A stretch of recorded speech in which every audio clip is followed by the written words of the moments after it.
Hello, good evening, good morning, whatever time you're listening to this. How are you all? Welcome again to the Work Smart Club, episode 3, part 1, and totally excited for this one. My cousin's other half is on here, Mark, and he's going to talk about his journey through his career and what he's doing at the moment. But first of all, if you haven't already, please like and subscribe on YouTube. And also, if you want to, follow me on Spotify, the Work Smart Club. And then also have my own website as well, the worksmartclub.co.uk. So have a little look. So, but yeah, totally excited for this one. Let me introduce you, Mark. How are you? You okay? I'm living the dream. How are you? Yeah, not too bad. Welcome to the podcast, and thank you for taking up your evening and coming on. No worries. Have you been on a podcast before? No, first time. First time. Perfect. So You what I'm have going my to do? podginity. Oh, well, it's an absolute pleasure and an honour, sir. So what I'm going to do, just to kind of break you in, is a 3-course meal. You're going to have to cook me, and that 3-course meal is going to sum up your personality. So you on a plate, basically, on 3 courses. So shoot, what's your starter? Right, for my starter, I've chosen barbecue chicken wings. Could also be a side, but I couldn't think of a starter, so that'll have to do. And To be honest, basically, go on, yeah, explain why. basically, when I was as a starter, I took it back to when I was a kid. As a kid, I was a really sweet and innocent kid. My mum says I was an angel, and yeah, I guess obviously the barbecue represents sweet and innocent. Chicken's like a pretty lean meat, so it's kind of not Yeah, naughty. So I kind of went with that option. nice. I mean, they're not malicious, are they? Chickens, they can be at times, but Yeah, I've um, seen videos on YouTube. yeah, yeah, angry chickens just drop out on the veg. So yeah, okay. So chicken wings, nice starter actually. To be honest, mate, I'll be happy with that. Yeah, Main, shoot. right. For the main, I've gone for a pepperoni pizza. Um, Okay, I know there's far more adventurous pizzas, but I'm sort of a creature of routine and consistency, and you know what you're getting with a pepperoni pizza, and it's the yeah, same with me as a person. Like you won't get too many surprises. I don't do like outlandish things. I'm like a safe bet. I would consider myself. are you going stuffed crust or you just stick into your pan? Like, Uh, yeah, we'll go stuffed crust. I guess I'm somewhat indulgent. yeah, a little bit of variety here and there. Depends who you ask. Yeah, fair play, fair play. Well, again, I'm totally happy with that. Um, your dessert, what are you going with? This one might baffle you, but Oh, a Kinder Egg. okay. Right. Elaborate. Is Yeah. that on a menu? Would you go to the restaurant and go Kinder Egg? Would you ask for it? It would certainly be on my menu because I think Yeah. they're delicious. Yeah. But basically, the thought process behind that was like they kind of like if you plated it right, it would pass as like a normal dessert, like from the outside. But then Yeah. underneath, like I have strange ways about me, and it's a bit odd. You don't, and I think it just represents me well, like a Kinder Egg. Okay. What would go with the Kinder Egg, just out of interest? I don't know, a bit of ice cream. I mean, there'd be some sort of Yeah. sprinkles on there. Haven't really got Yeah. that far, but I knew that you could plate an Easter egg, a Kinder Egg, right? But Yeah. yeah, Yeah. but yeah, I mean, go wild. I think it represents your your from what I know of you, you're fun. You're pretty like at times adventurous, but yeah, you do like your things the same, and um yeah, it shows a fun side of you, absolutely. Oh, So geez, thanks, Callan. um yeah, I like the Kinder Egg idea. I'll have a word at the pub, be like, guys, we need to put Kinder Egg on the menu, right? So um, Cheap. so yeah, yeah, for sure, cheap day. So look, thank you for coming on, and hopefully the listeners have got a little bit of intel into who you are. So the Work Smart Club, why is it here? It's here to listen to all people from all walks of life, whatever role you're in, whether you're, a big director, whether you own a business, or whether you are on the ground working away. It can speak to anyone and share experiences, and that's what I want to, achieve for all our listeners. So, look, tell me about you then, Mark. So, you left school. What did you want to do? What was your ambition? Um, well, the thing is, I've always sort of had an idea of where I wanted to go, like, but not exactly. So I knew what subjects I liked, Yeah. and something to do with them. At school, I was really passionate about design technology, DT, and Yep. particularly like woodwork and stuff like that. So I thought Okay. carpentry. Um, Yeah. and I've not ended up too far from it. I've gone into engineering. So yeah, Okay. So you've obviously identified something that, from school and from leaving school that you were you were good at. yeah. I mean, it was one of the few things I was fully motivated for. So Yeah. What did you like about it? Just the creativity, or what's um, I like being able to like have something and then create something else from it, sort of thing. It was sort of okay? that sort of achievement you felt from making something useless into something useful. Yep. Okay, fair enough. Like a Kinder egg. Yeah, like a Kinder Egg. I mean, yeah, we can go with that. So tell me what your first job was when you left school. Well, my first job, I did sixth form and did some A Yeah. levels, and I started working then. And that job continued till after school. So basically, on Saturdays after school, I would be a pot wash at a restaurant, Okay. and it wasn't the most glamorous of jobs. I had three sinks that were constantly full up with hot pans being tossed over my shoulder and grease, and it managing it all was a nightmare. You run out of hot water. It was an absolute drama every time. Okay. Yep. Did you Uh, enjoy it though? Did you elements um, of it that were it was all I knew, and yeah. it paid its way. I was basically saving to learn to drive, and you know what insurance like, and Yeah. stuff like that. It's so expensive. So yeah, I mean, did I enjoy it? No, I dreaded Saturdays. It was 6 p.m. till about midnight, so Yep. very unsociable. But it was a job, and it sort of geared me up for working, I guess. It kind of fits fits a purpose, doesn't it? I mean, you I remember, being 16 and or 18 and going into that kind of hospitality, and you're there to save up a bit of money for your driving, aren't you? End of the day, as you leave school and what have you.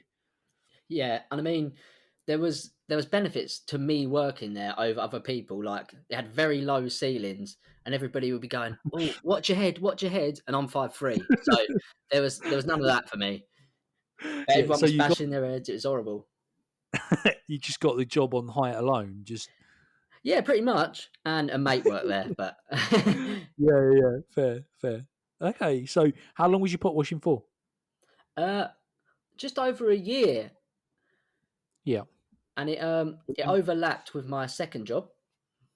yeah, which was I did an apprenticeship in tool making, um, which is a sort of part of mechanical engineering. It's sort of a minute part of it. Um, yeah, so it's machining and stuff like that. And yeah, for the first 6 months while I was doing the apprenticeship, I'd be doing Monday to Friday doing that, and then on the Saturday I'd still be working at the restaurant. So yeah. Did you pass your test? Did you still? When did you pass your test? When you were my saving towards that? my driving test, well, Yeah, funnily enough, I failed it, yeah. and then your first year of my apprenticeship was completely done at college, Okay. and the day before I started working at on site, I managed to get a cancellation and pass it, and I'd already purchased a car, so it was Right. drive in for the first day for the first time. Nice, nice. What car was it? It was a Ford Fiesta Nice. finesse, a mark old. It was old. Yeah. Fair So, play, fair play. So your tool making, what did that involve? Obviously, it's in the name, making tools, but what was that? What tools were you making and what have you? right, okay, I'll try and make it because it.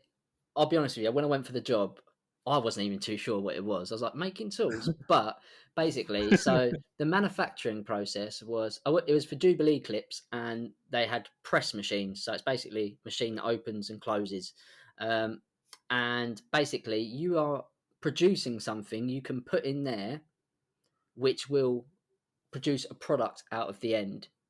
If you know what I mean. Uh, in a way, Imagine it there may be, like imagine it like so this machine just goes up and down, and I yeah, put something in there that when you pass metal through it, out the other end comes a finished product, which is a Jubilee clip essentially, or a component of that. yeah. Okay, there will be hopefully listeners totally getting that. That's what you did. Like you'll have to show me in more detail, mate, when I see when I see you next Yeah, yeah. post COVID. So yeah. But yeah, So how long was you there? What I was there. I did my whole apprenticeship there, and that was 4 years. yeah, Um, and then towards the end, the company started making redundancies, and I wasn't one of them, but at the end of the yeah. apprenticeship, they didn't want to keep me on, so I had to look for something else. Yeah. How was that? How did you feel when that Um, happened? in ways, you can dress it up to yourself how you want. My Yeah, attitude was not what it is now towards work. I sort of saw it as, bear in mind, in engineering, you have the youngsters which are doing the apprenticeships, and then you have an yeah, older generation, and there's a really big gap. And sort of people who are settling down, coming towards the end of their time, they might come in at 7 and then sit around for an hour while their machines are warming up, which yeah, um, whereas I'd come in, I'd start working. So my way was, well, I'm doing more than them, so surely that's good enough. But I could have done more in terms of effort, and it was a learning yeah. curve. So, Why is there that gap? You think? uh, I'll be honest Of with you, I'm not sure if something happened um, with the industry, but there's yeah. just like huge. I don't know. There's just a huge gap in apprentices. So, I think the government are kind of doing their say most. I'm not sure, but in terms of creating those jobs within those industries, and be interesting, what effect Brexit has, maybe like within roles like that, oh, um, absolutely. and what you do. Um, so you unfortunately didn't get kept on from hmm your apprentice. So was you out of work for a while? How long did it take? What did you have to? She go through endless amounts of applications? What did you do? Um, well, luckily for me, Steve, who is my girlfriend's dad, for those listening, Yeah, yeah. uh, Shout he, out to Steve. What a guy. he is what a guy. Um, he set me up with a sort of temporary thing doing painting and decorating, but while I was looking for more engineering work, Yeah, and it was brilliant. It was exactly what I needed, but I yes, didn't have a future doing it. I didn't enjoy it at all. yeah, And yeah, basically, I was looking around for jobs. Um, everything I was looking at was sort of like, oh, needs all this experience, etc., etc. And it was a bit daunting. I thought I'm not going to be able to continue doing stuff within engineering. I'm going to have to look at doing something else, whatever pays. yeah. What A levels did you get, mate? Well, I did A levels, but worthy A levels. Really, it was just I did design technology, product design. Um, and then I did sort of sociology. I did music technology, Yeah, but they weren't great. I didn't get good grades out of them. So, I was just trying to find a correlation between obviously fight. in terms of people looking for work at the moment and looking at their grades they got and how much of an impact that makes, if you know what I mean.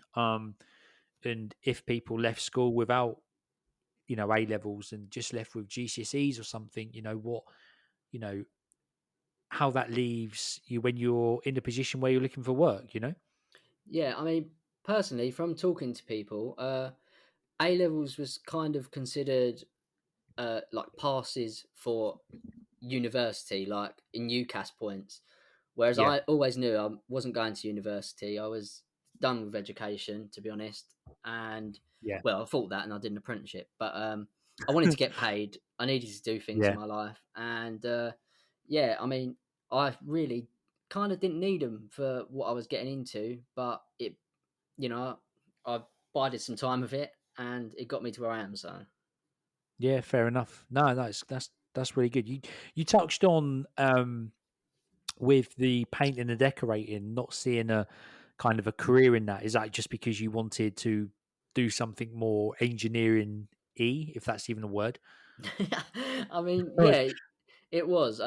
In school, I was quite good at maths, and that ties Yeah. in well with engineering. And sort of the jobs I'd be doing, it'd be outside scraping like rotten bits of wood off of windowsills and stuff like that. And Yeah, yeah, it yeah. just wasn't what I wanted to do in my life, really.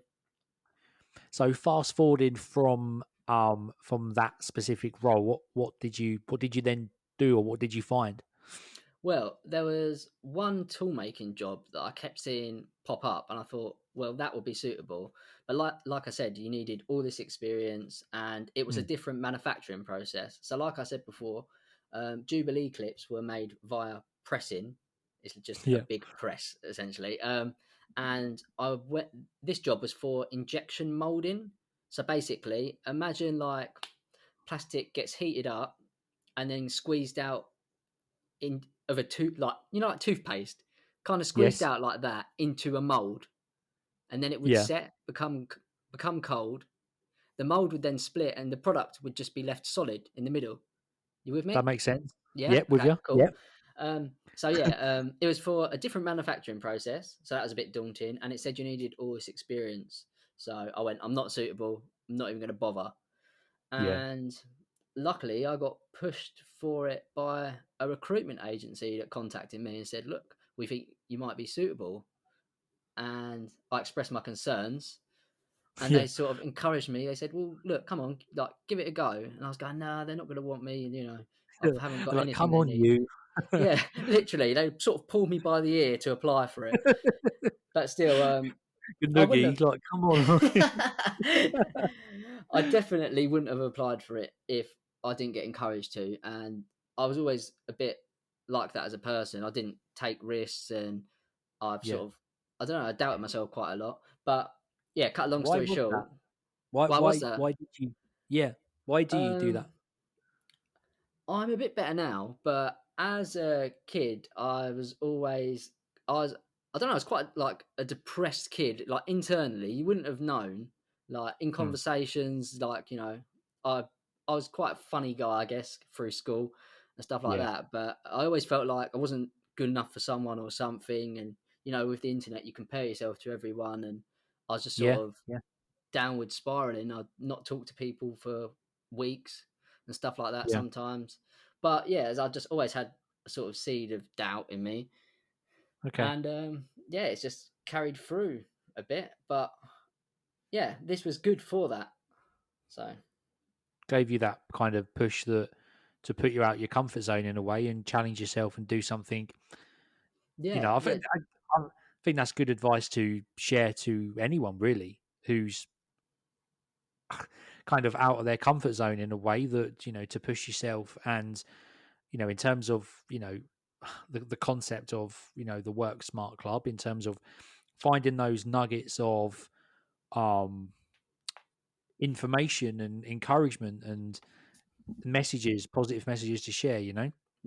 that I mean, really if you wanted me cool. to compare it, going back to the food stuff. Sorry, Yeah. my can you still hear me? All right? Yeah, still here. Yeah, Yeah, my you're good. screen went to turn off. But yeah, Okay. going back to the food stuff. imagine like a reverse Kinder egg. So on the outside, like I was just a normal little Kinder egg, and then on the inside, imagine you open that little capsule, and Yeah. inside is like a dog turd or something. Yeah. That's Yeah, that's lovely how I egg, was yeah. as a kid. Like so, Okay. Okay, and that kind of resonated when I was kind of probably getting older, right? Like, that kind of dog turd was still there in a way. yeah. I mean, it's slowly, um, withering away, Unterglatt. but yeah, Yeah.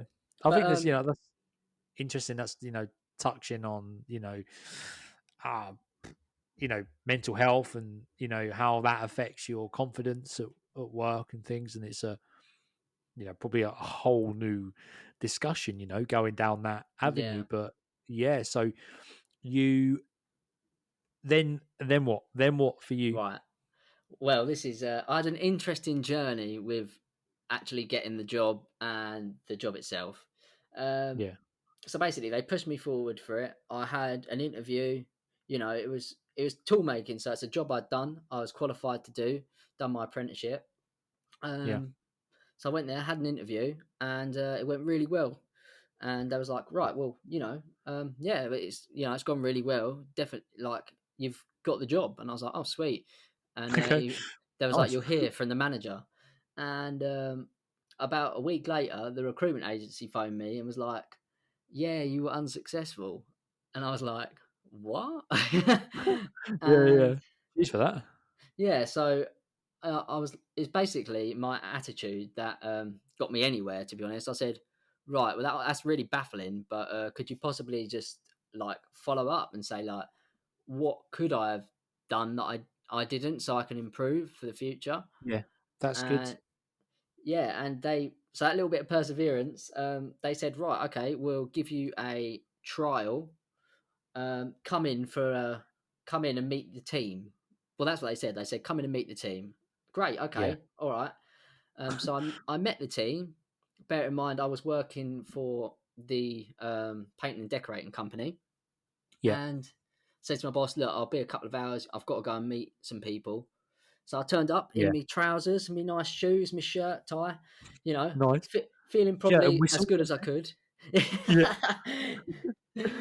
And yeah, they was like, right, you're gonna do some turning then. Turning is lathe work for those who Yeah. don't know, it's machining. And I was like, I got told I was meeting the team. I'm sort of not even in the right clothes to be doing this. I'm in like a suit kind of. And Yeah, yeah. I was like, I really don't mind like doing it like this, but I really wasn't prepared, and I'm letting Yeah. someone down here. Like, I need a job, but my old boss is expecting me back, and yeah, it's an awkward one. And then they was like, oh well, honestly, mate, like if they've communicated it wrong, you go. And I was like, oh, what do I do? And What did I you was do? like, do Did I you break snuck down? in? Or what did you do? So it was an awkward one, and I did a little bit of work. And I said, like, look, I'm really sorry. Like, can I sort of do a compromise? Like, do a bit, but then I don't want to, because then you would paint this picture of an unreliable person. And I was like, oh god, this is just bad all round. So Yeah. yeah, I did a bit of work and then left. And they said, look, we'll give you a 2-week trial working um, on minimum wage.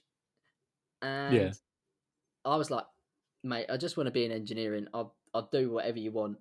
And Yeah, and please, luckily please. he didn't. Yeah, go on. No, go on, carry on.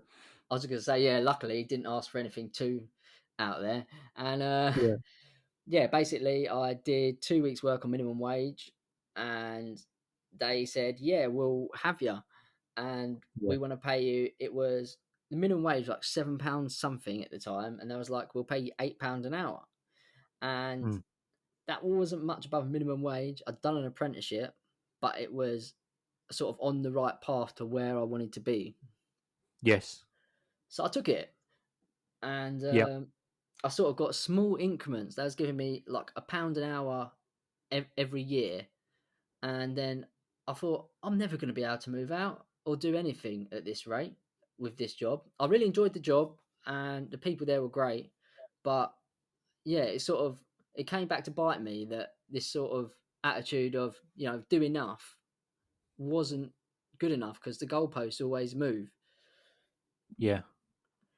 So So, yeah, but I think it's really sound advice that you share in terms of, don't just give up. Kind of ask for feedback and challenge as to, why was I unsuccessful, which shows amazing character, attitude, which hopefully, businesses will take on board and go, okay, well, let's share that with that person. And, yeah, I think that's really interesting. That's really great to share, because that's sound advice, mate. So do we move on to your, when you left there? yeah, sure. So Mm. basically, I heard from a mate. I said, "Look, I can't live any sort of life. I'll never be able to own a house till I'm like Yeah, maybe 35 if I stay here." yeah, And he worked for the company I work for now, DS Smith. He said, "Wait, we've got something in the pipeline. It's not a job yet, and the company themselves they have a headcount, so they can only yeah, employ so many people." And I was sort of hanging on for 8 months or so to till it came to fruition. yeah, And yeah, and now I work for DS Smith. They're sort of a leading supplier in sustainable packaging, corrugated card and paper sort of stuff. yeah. They supply Amazon. If anyone buys anything from Amazon, they're a lead supplier of them. So yeah, Nice. So there, in terms of over the past year, they've, yeah, with Amazon's growth, I'm sure it's been quite busy, right? uh, yeah, it has been quite Yeah, busy. yeah, But yeah, I mean, I couldn't have got any luckier where I am now. It's amazing. I love working there. So yeah. That's good. That's good. So shout out to them. Then we drop some links if anyone needs anything like that, right? yeah, And sure, go ahead. what gets you out of bed in the morning? What's your drive?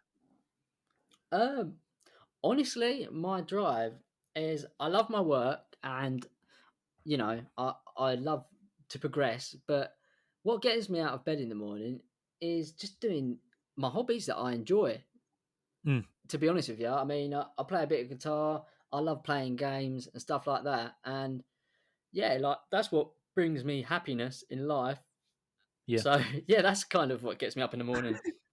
And I think if you're happy at work, right, that helps as well. Oh, absolutely. I mean, I was doing one of the main things for me was now I have job variation. This is sort of a more maintenance mechanical role. Yeah. And 1 minute I'm working on something over one side, next minute I'm driving like fork trucks and things like that. And the variation just keeps it so fresh and enjoyable. Yeah. That's good. That's good. And you've kind of, from leaving school, you've found out actually what you're good at, what you like doing, and how you've evolved over time to, still have that variety. But you've still been true to your, pepperoni pizza. That you know what you like. And I think this is why I like to find, and I think this is why it's good to, although it's quite a jokey exercise, Mm. actually, your personality's in there, and I think that's been evident throughout your journey. Actually, your personalities and how that's impacted and what you wanted to do when you left school. Yeah. And actually, although you've been kind of in and out of different jobs, like it goes back to my first podcast where, um my colleague, my manager, Nick, who was my manager, Nick, had the jobs found him because this is who he was and this is how his character was, and you've kind of hit the nail on the head really with what you're doing. So, like, kudos to you really, and I think that's advice to anyone who's 16 and at a crossroad of what to do. Do what you enjoy, do what you enjoy doing, and Mm. it hopefully work becomes a bit more easier and fun, right? So, um, last question. Yeah. Okay. Um, when did you make a mistake and you was like, "Oh no, how have I done that?" Or and what did you learn from it? Right. Okay. So on my second engineering job at the injection mold company, I managed to get myself a written warning, which I'm not Yeah, proud of. Um, yeah, Basically, there was all of these tools are stored on racking, and this particular one, it was right up the top, and it weighed about a ton. Right. And there Quite was, heavy. yeah, there was loads of stuff all over the floor, and we had to quickly get one out to sort of put it in the machine because they needed to produce it. So Yeah. I went round there, sort of dodging stuff, like, come on, quick, quick, quick, quick. And so I've lifted the forks probably 3 meters up. By the way, I was using a pedestrian stacker, which is essentially a forklift that you walk around. Um, and yeah, as I'm lifting it out, it's falling on the floor. It weighs about the same as a smart car. So imagine Okay. that falling from 4 meters. And I thought, this is it. I'm done here. And What, falling on you? no, no, no. If it fell on me, No. mate, we wouldn't be having this podcast. I mean, I consider But where, myself pretty strong, but a smart car on me head, I don't know about yeah, yeah, yeah. Strong head on your shoulders, but yeah, that's not. that. Did it smash it? What happened? uh, it basically made a crater in the floor. I mean, it could have been mistaken for a moon landing. It looked absolutely terrible. It vibrated the entire building. The people in the offices felt it, and I was like, right, I'm done here. That if someone was under that, that they're gone. I Yeah, was like, yeah, yeah. damn. And this was when the job was in the pipeline at my current company. So I thought, oh well, this has gone bad. This Yeah. has gone really bad. So, but yeah, luckily enough, in hindsight, the way they are stacked is probably not too in line with standards, I should say. But yeah, Okay, yeah, that's a thing of the yeah. past. And yeah, I got a written warning. I said I'll take that, knowing that knowing I was going to leave at some point. I was like, that will do. As long as I'm not sacked, that's brilliant. Thank you very much. Yeah, See you yeah. later. God, I'm sorry. I'm sorry. Yep. Take care. Bye. Fair enough. Fair enough. Mark, mate, it's been lovely chatting to you, and hopefully people listening and can take snippets from that and from your journey. And this is why I'm doing it, and it's great to hear that you've given some really good advice throughout. So thank you very much. So this is the end of part one. There will be a part two for you to listen to, which something we will talk about with Mark, and which is in a really important topic to discuss. And for those maybe you don't know Mark, you'll be finding out for the first time now. But Mark is 1 year clear of cancer, and I think that he has a really important message to share, and to open up and speak about that. And Mark said, look, he's an open book with that. So um, please come and tune in for part two. This one will drop first, and on Spotify and on YouTube. But there will be a part two a few days after. We're actually going to record that now, so little disclaimer. But yeah, look, thank you to Mark for part one, and thank you for all for listening if you're still here. And look, appreciate it, and look after yourselves, okay? And yeah, stay safe. Take care, guys. Bye bye. See, do you want to? Anything you want to say, Mark? By the way. Just in a nutshell, if I wanted to wrap it up quick, I would say, if I could give anyone any advice, don't just do enough. Like I said, the goalposts change. Like what was affordable, like if you want to move out, what you could do 10 years ago, now you need to save even more money and stuff like that. Like always do more. That'd be my Yeah, that's. best advice. So Thank you, mate. Thank you, mate. And that's brilliant, mate. Absolutely brilliant. Look, guys, thank you very much, and I'll see you all on part two. Take care. Bye bye.